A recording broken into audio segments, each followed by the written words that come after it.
La Asamblea escuchará The Assembly will hear an address by the Prime Minister of the Islamic Republic of Pakistan, His Excellency Imran Khan. May I request protocol to escort His Excellency. I have great pleasure in welcoming His Excellency Prime Minister of the Islamic Republic of Pakistan, and I invite him to address the General Assembly. Bismillah ar-Rahman ar-Rahim. Iyyaka na'budu wa iyyaka nasta'in. Mr. President, Honorable Secretary General, Excellencies, ladies and gentlemen,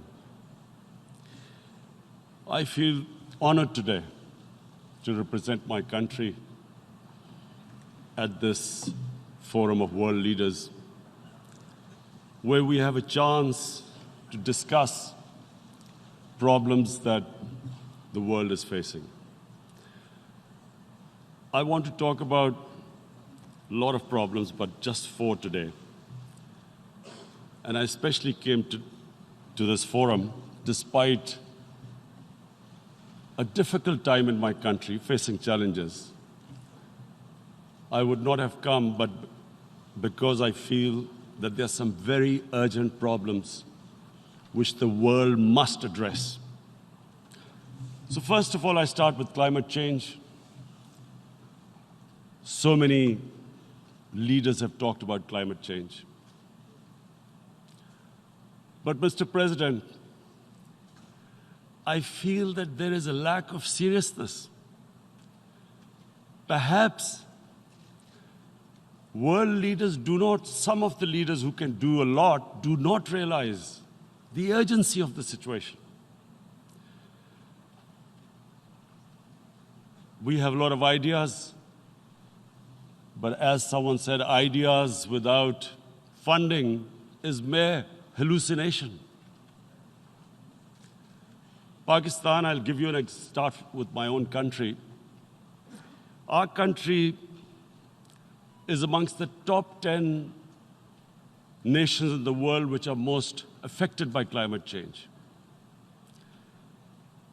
We depend upon our rivers. We are mainly an agricultural country. And 80% of the water in our rivers comes from our glaciers. The glaciers, not just on the Pakistani side, even India. The river, the 80% of the water in Ganges and the Indian rivers also comes from the glaciers, from the Himalayan glaciers, Karakoram, Hindu Kush. And these glaciers are melting at quite a rapid pace. We detected already 5,000 glacial lakes in our mountains. And if this keeps going, if nothing is done, we are scared that humans are facing a huge catastrophe. In my country, when my party came to power in the province of KP, we planted 1 billion trees in 5 years. Now we've set ourselves a target of 10 billion trees in Pakistan. Idea being to counter the effects of global warming. But one country cannot do anything. This has to be a combined effort of the world. My optimism comes from the fact that humans, the Almighty has endowed humans with great powers. We can do anything, provided our survival instinct is stirred up. And this is really what I hope that the United Nations will take a lead in this. There must be more emphasis. Richer countries must be pushed. Countries that are responsible for greenhouse gas emissions. They must be pushed because our country contributes minuscule amount to greenhouse gases. So I feel that the United Nations must take leadership in this. My second issue for me right now is even more critical. Mr. President, every year, billions of dollars leave the poorer countries and go towards rich countries. Billions of dollars siphoned off by the ruling elites of the developing world.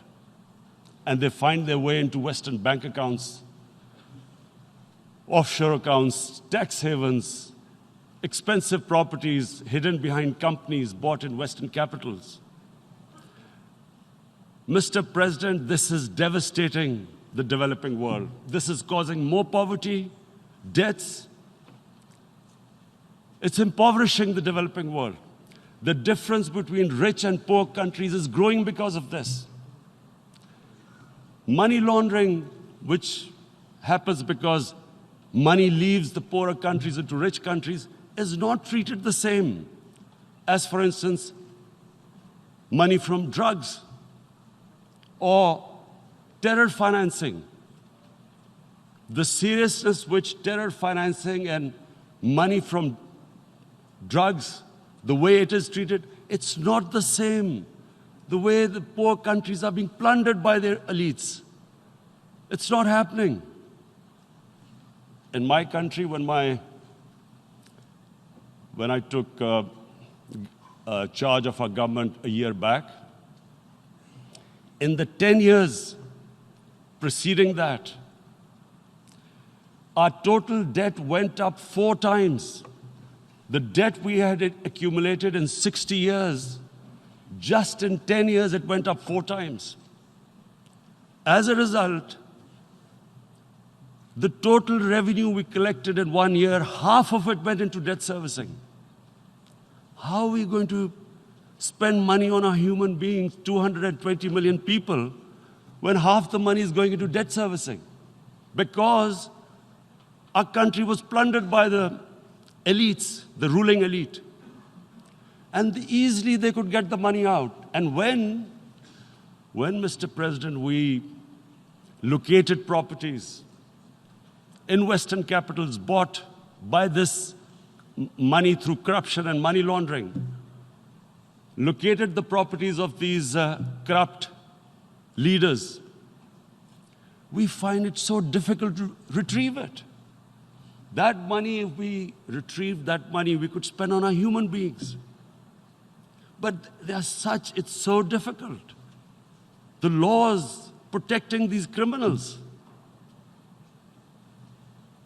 We do not have the sort of money to have expensive lawyers and spend millions and millions of dollars.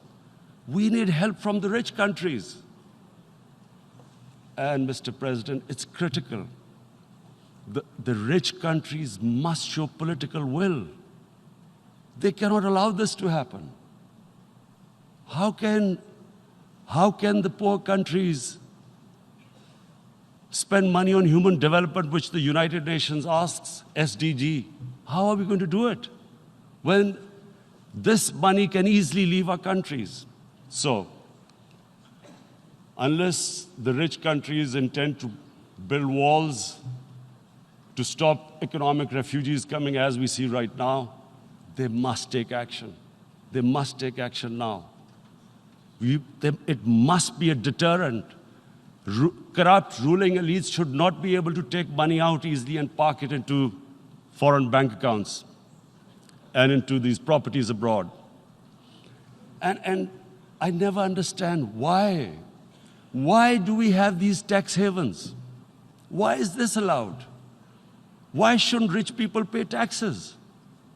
Why is it legal to have these tax havens where you have these secret accounts? Because, the world is changing. The population of the world is growing. Sooner or later, you're going to have a crisis. If the poor get poorer and the rich get richer, There is going to be a crisis sooner or later. So this is my second point. I hope that the United Nations takes a lead in this. It involves the IMF, the World Bank, Asian Development Bank. They must find a way of stopping this plunder of the developing world. My third point is Islamophobia.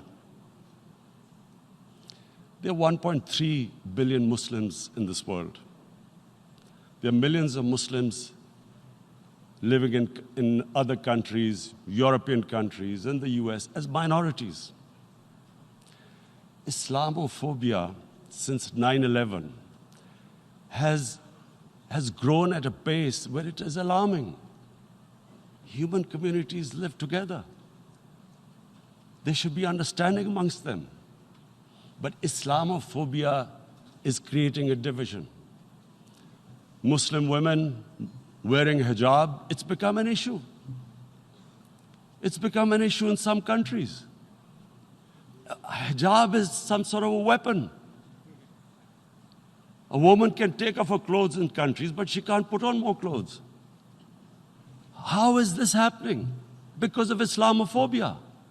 And how did this Islamophobia start? After 9/11. And why did it start? Because certain Western leaders equated terrorism with Islam. Islamic terrorism. Radical Islam. What is radical Islam? There is only one Islam, and that is the Islam we follow of Prophet Muhammad sallallahu alaihi wasallam. There is no other Islam. Radical Islam, Islamic terrorism, what message did they send to people in the West? And why is there Islamophobia? How is a person in New York, in the Midwest, in the US, in European capital, how is he going to distinguish between who is a moderate Muslim and who's a radical Muslim? Because terrorism has nothing to do with any religion. This Islamic terrorism, Islamic radicalism, and sadly used by leaders, this has been the main reason for this Islamophobia. And it has caused pain amongst Muslims. We in Muslim countries watch this Islamophobia traveling abroad, and it's getting worse. And may I just say, Mr. President, that in European countries, it is marginalizing Muslim communities. And we all know that marginalization leads to radicalization. Some of the people who ended up as militants in Syria and other places were from marginalized Muslim communities. And my point here is that we must address this issue. I'm sad to say that we Muslim leaders have not addressed this issue either. After 9/11, when this thing came about war against radical Islam, rather than Muslim leaders trying to explain to the West that there is no such thing as radical Islam, in all human communities, they are radicals. They're liberals and rest are moderate. All human communities, Christians, Jews, everyone has it. But Islam is not radical, neither Judaism, neither Christianity, neither Hinduism. No religion preaches radicalism. The basis of all religion is compassion and justice, which differentiates us from the animal kingdom. But unfortunately, the Muslim leadership was so scared of being called radical Islam that all of them became moderates. In Pakistan, we were in the eye of the storm, and our government coined a phrase called enlightened moderation. No one knows what it meant. But everyone started putting on Western suits that they were moderates, started speaking. Even those who didn't know English would speak English because they were moderates. No one had a clue what it was. Because we, in the Muslim world, did not explain to the West that there is no such thing as radical Islam. One of the reasons why after 9/11, Islam was supposed to be equated with terrorism was suicide attacks. Because the 9/11 bombers did a suicide attack, all sorts of theories came up that the Muslims are involved in suicide attacks because they will get virgin in heavens. Some came up with, what about women, suicide attackers? So this bizarre thing happened. No one explained. Suicide attacks and Islam were equated. No one did research that before 9/11, the majority of suicide attacks in the world were by Tamil Tigers, who were Hindus. No one blamed Hinduism, and quite rightly. What has Hinduism got to do with what desperate people were doing in Sri Lanka?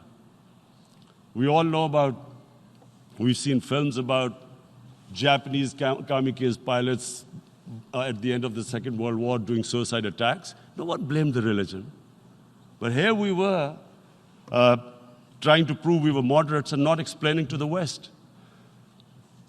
But the most important thing I wanted to say here today, in explaining this Islamophobia, Mr. President, and I feel it's very important because I played professional sport in England, I spent a lot of time there, so I know how the Western mind works and how West views religion. So where the misunderstanding about Islam came. And one of the reasons it caused Islamophobia. That was, in 1989, this book was published, maligning, insulting, ridiculing our Prophet Muhammad sallallahu alaihi wasallam. And there was a reaction in the Muslim world. The West couldn't understand what was the problem. Because in the West, because I have spent so much time in the West, religion is perceived completely differently. They don't look upon religion like we do. And so, Islam was supposed to be an intolerant religion. It was against freedom of expression. And Islam took a real beating 30 years ago. I still remember it became a watershed. And every 2 or 3 years, someone would malign our Prophet, peace be upon him. There would be a reaction by the Muslims. And again, it was Islam, an intolerant religion. Again, this time, I blame a certain section of the people in the West who deliberately provoked this, knowing the impact it would have. But the majority of the people in the West didn't understand. This is where, again, Muslim leadership let the Muslims down.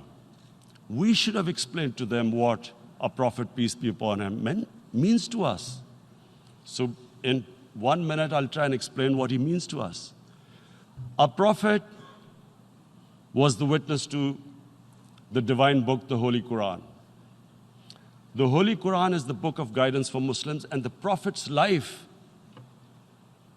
was living the Quran. He was an example of what the Quran guided us to be. So he is the ideal we all try to get to. The Prophet created the state of Medina, the first state in Islam. That state was the basis of a Muslim civilization which became the predominant civilization for the next 700 years. And what was that state? I hear such strange things about Islam, that it is against women, it's against minorities.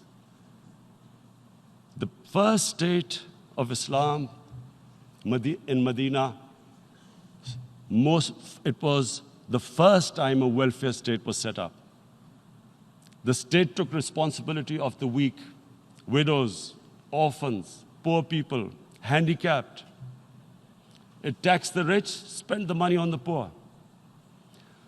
The state announced that all human beings are children of Adam, hence equal, whatever the color of their skin. The state announced, the Prophet announced that, and slavery, the whole system depended on slavery as it did for many years in the Western societies. The Prophet said that one of the greatest deeds is to free a slave. But because the society depended on slavery, he said, but if you have to treat them as an equal member of the family. And as a result, something happened in a Muslim world which hasn't happened in any other civilization. Slave dynasties appeared. Slaves became kings. The Mamluks, slaves who ruled Egypt. In India, there were slave dynasties.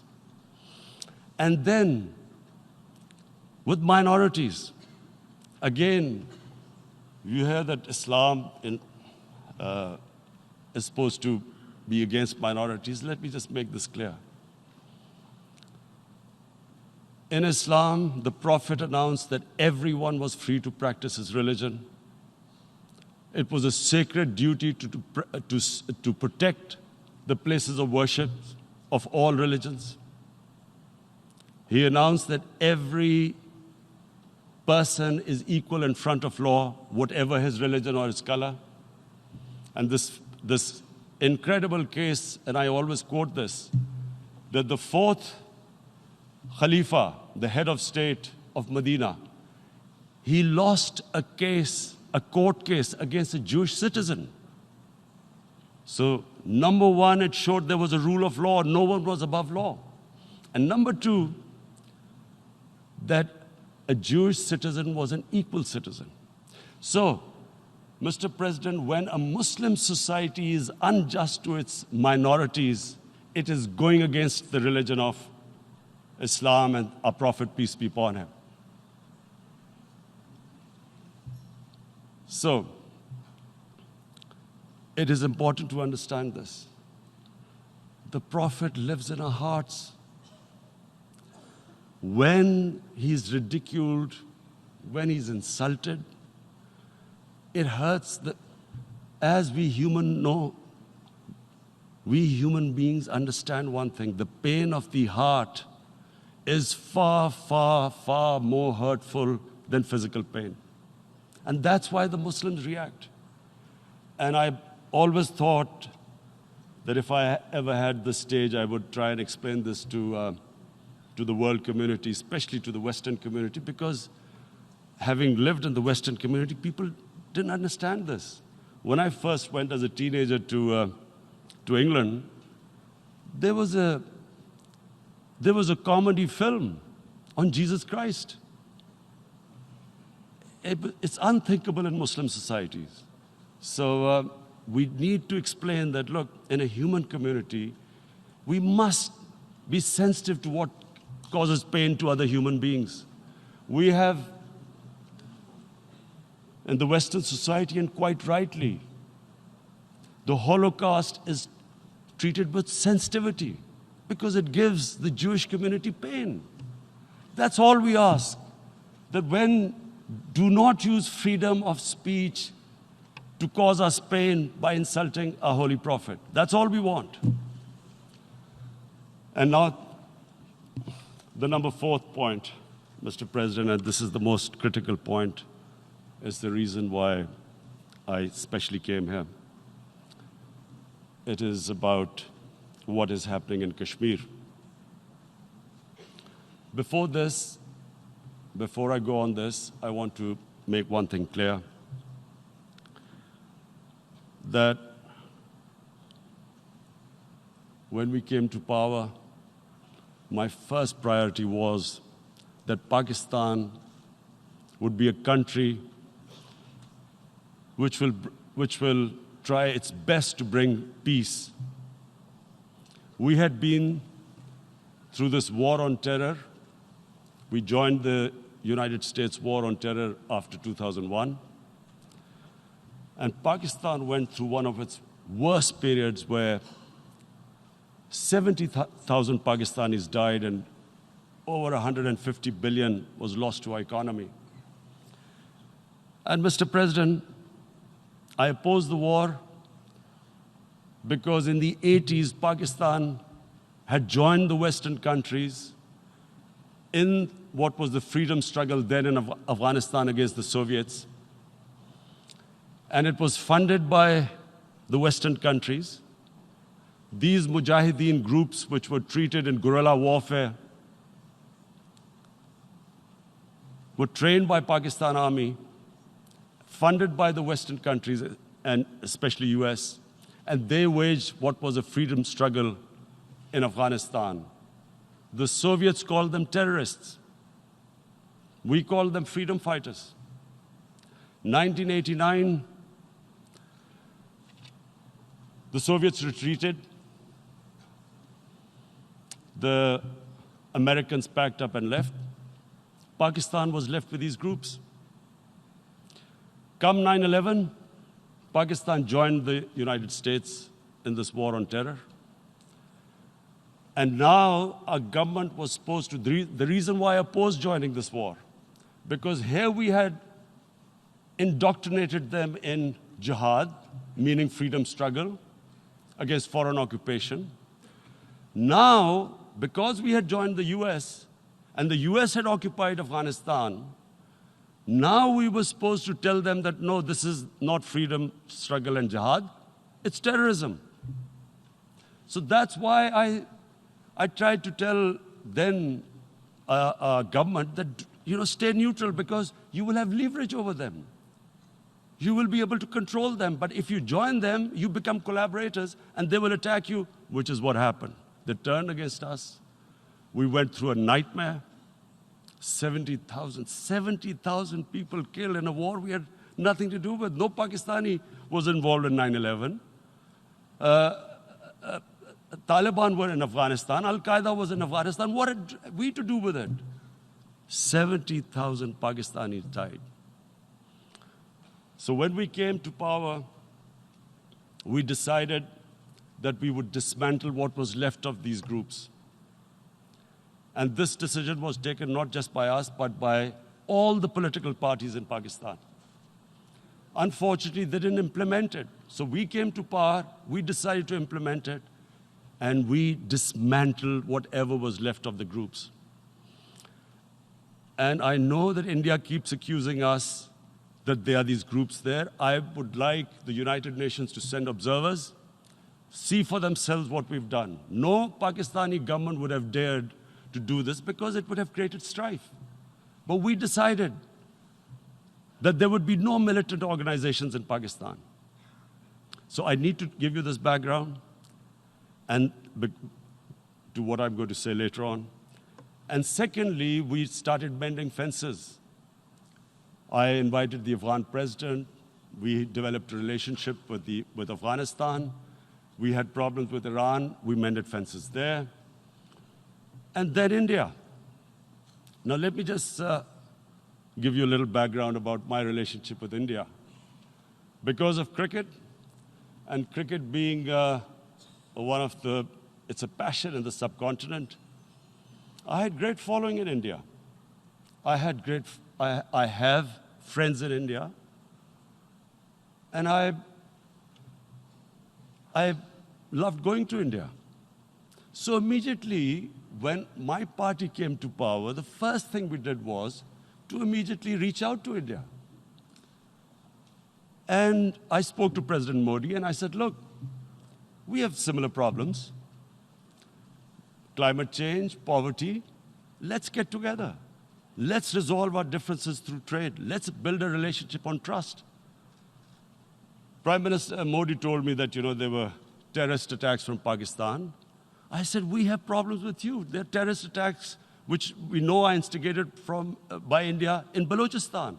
We caught a spy, Kulbhushan Yadav, who admitted what the sabotage going on in Karachi and Balochistan. So we said, look, let's leave that behind.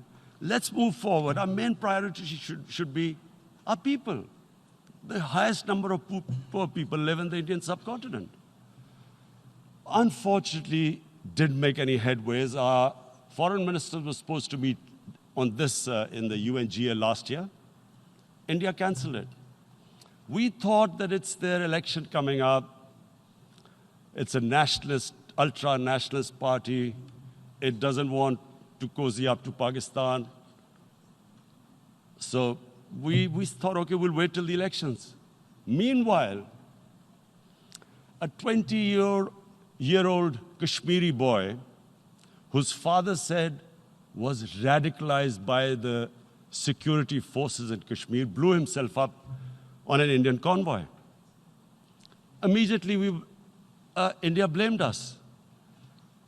I spoke to the Indian public on television. I said, if you give us any iota of proof, we will immediately take action, because we've clamped down on these groups. Rather than sending us any proofs, they sent their jets in, they bombed us. We retaliated. A jet, 2 of their planes were shot down, 1 pilot bailed out in Pakistan. We immediately returned the pilot, saying that, look, we do not want any escalation. Rather than taking that as a peace gesture, the entire campaign, almost the entire campaign of Mr. Modi in the election was how he had taught Pakistan a lesson that jets had killed 350 terrorists. Complete lie. They had just killed about 10 trees of ours, which was quite painful given that, we are growing all these trees. He then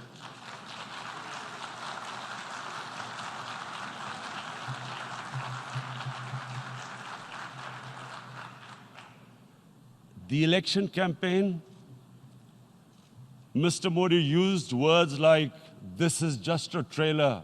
The movie is about to start. I went into Pakistan and taught them a lesson. This was the election campaign.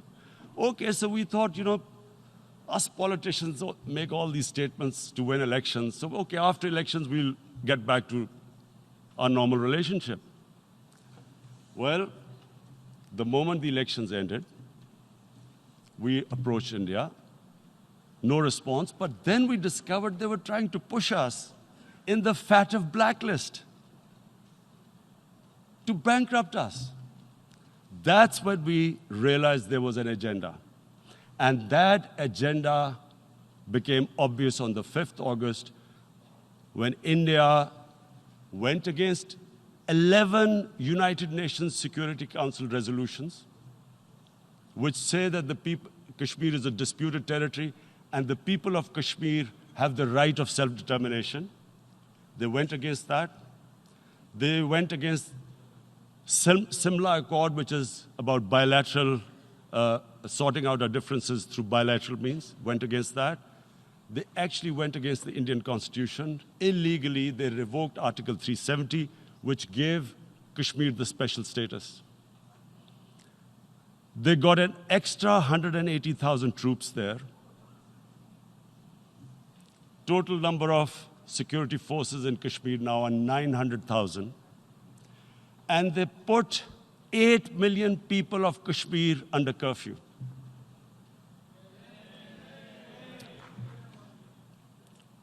Mr. President, now I just briefly want to make the people understand, how can anyone do something like this? And for that, I have to explain to you what is RSS. RSS, Mr. Narendra Modi is a life member of RSS. RSS was an organization that was inspired by Adolf Hitler and Mussolini, came about in 1925. They believed in racial purity, racial superiority. They also believed they were an Aryan race like the Nazi believed they were an Aryan race. All that I'm saying can be verified. This is the time of information revolution. You can Google all this, what I'm saying. But it is very important for me to explain this to you so you know what is happening in India. This RSS believed in the ethnic cleansing of Muslims from India. At one point, there was racial superiority of the Hindu race.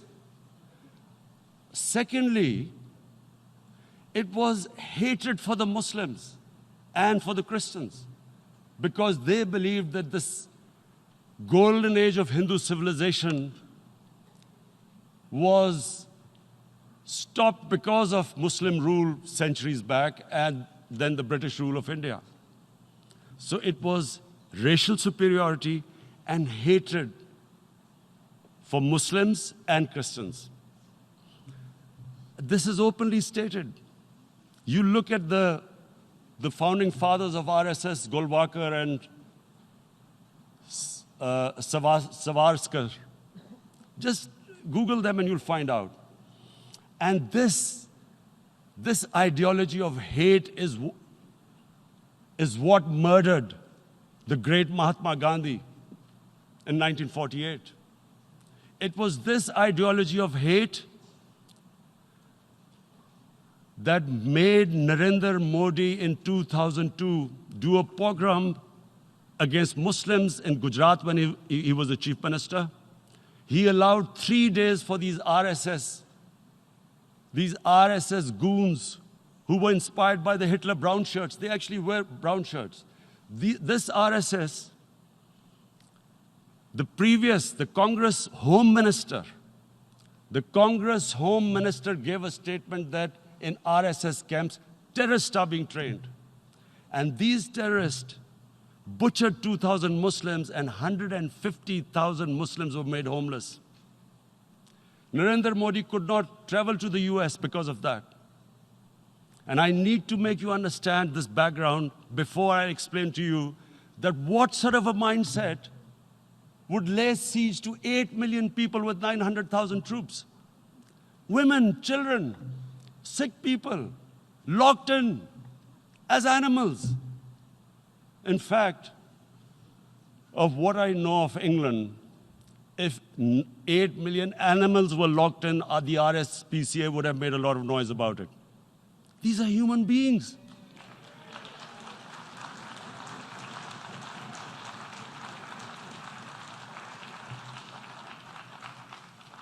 And Mr. President, what comes with racial superiority, these illusions of Aryan superior race, is arrogance.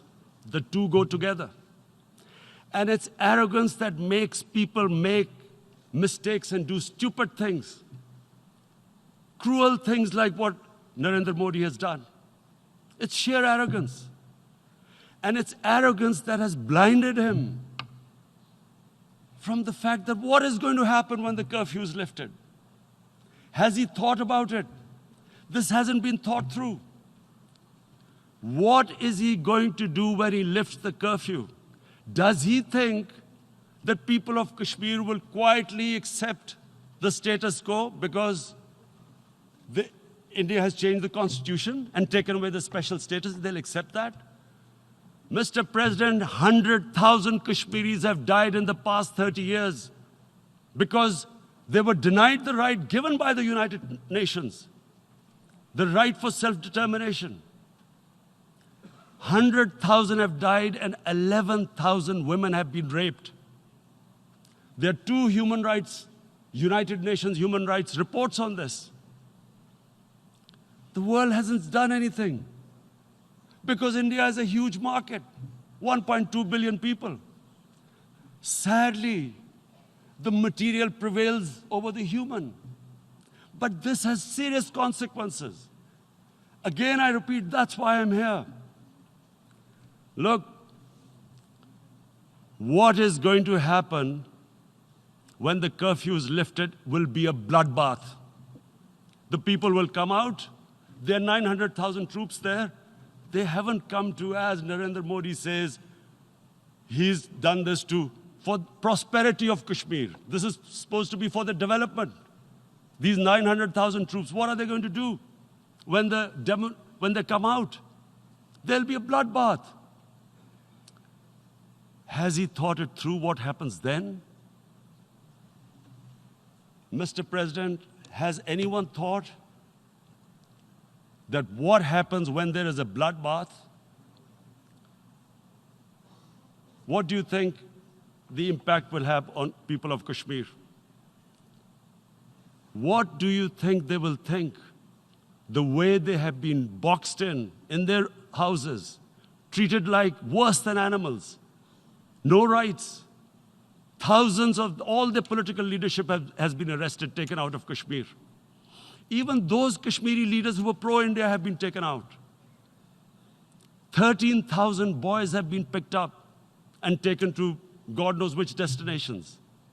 So what do they think? What will the people of Kashmir do when they lift the curfew? They will be out in the streets. And what will these soldiers do? They will shoot them.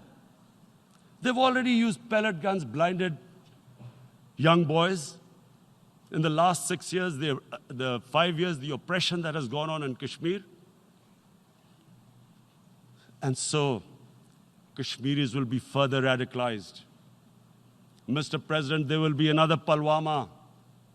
And guess what? India will blame us. They're already blaming us. They're saying all this is happening because of Pakistan. One of their defense ministers said, there are 500 terrorists lined up on the border to go in. Why would Pakistan send 500 terrorists when there are 900,000 troops? What impact are they going to make? What will they do? And why would? Don't we know that the moment there is some terrorist attack, all that will happen is there will be further cruelty and oppression of the people of Kashmir. We will just give the 900,000 troops to further crush the people of Kashmir. And then we'll give the Indian government an excuse that, look, Pakistan is a terrorist state, and this mantra that has gone on, Islamic terrorism. The moment you use this catchword, Islamic terrorism, the whole world turns away. No one talks about human rights. You can do whatever you want, which is what has happened in Kashmir, because they keep using this word, Islamic terrorism. And this is what they're doing right now. What do we benefit from further increasing the cruelty on the people of Kashmir? And why would we want this? But there is no other narrative left for India. As when they lift the curfew, whatever happens, Pakistan will be blamed, and there is always a danger of another Pulwama. They might come and bomb us again, and then another cycle might start. And what does Narendra Modi think? That 180 million Muslims of India are thinking right now. Aren't they watching these Kashmiris stuck inside for 55 days they've been stuck in? Aren't they watching? What do you think? Don't you think that the Muslims will be radicalized in India? And I'm talking about 180 million people. And when they get radicalized, there will be some incident in India somewhere down the line. Again, we will be blamed. And I'm warning you right now, again, we will be blamed. And, Mr. President, what about 1.3 billion Muslims who are watching this? And they know that it is only happening in Kashmir because they're Kashmiri Muslims. This is not happening to Kashmiri Hindus. They know that this is happening because of their religion. So what do you think they will be thinking? What do you think the Jewish community would think if they were, forget 8,000 Jews stuck like this? What do you think Europeans would think? What do we think? I mean, any human community, if their members are stuck like that, what do you think they will think? Are we a children of a lesser God? Is it not going to cause us pain? And then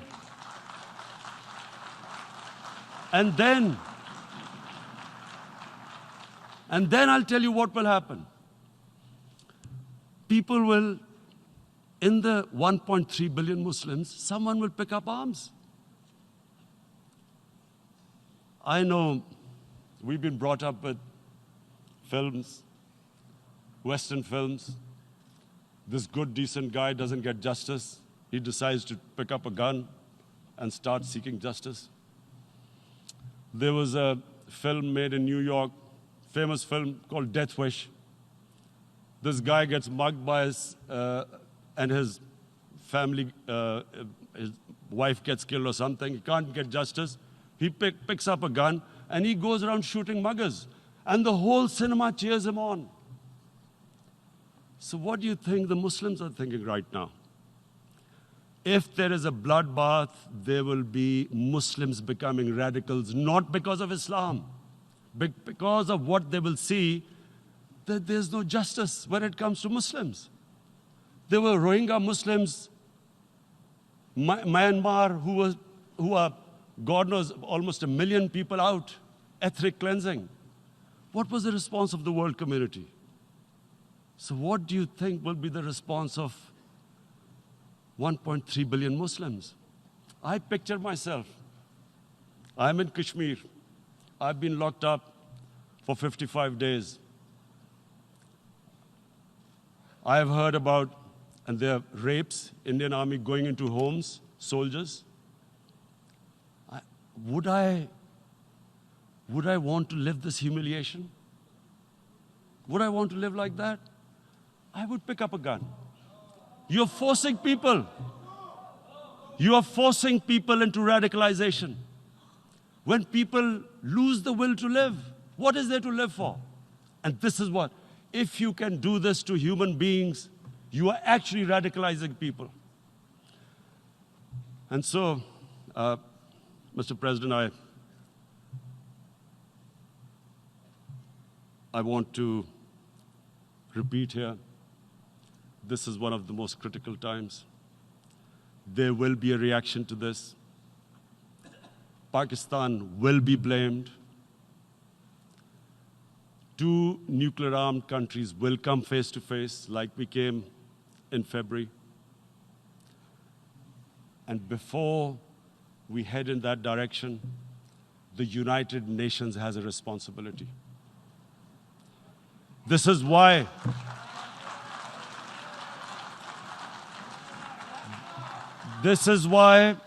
the United Nations came into being in 1945. You were supposed to stop this happening. I feel we are back to 1939, Munich. Czechoslovakia has been taken, annexed. What is the world community going to do? Is it going to appease a market of 1.2 billion, or is it going to stand up for justice and humanity?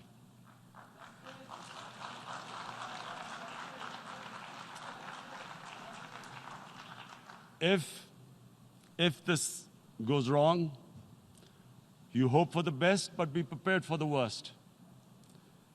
If a conventional war starts between the 2 countries, Mr. President, if a conventional war starts, and anything could happen, but supposing a country 7 times smaller than its neighbor is faced with the choice, either you surrender or you fight for your freedom till death, what will we do? I ask myself this question. And my belief is, La ilaha illallah, there is no God but one. And we will fight. And when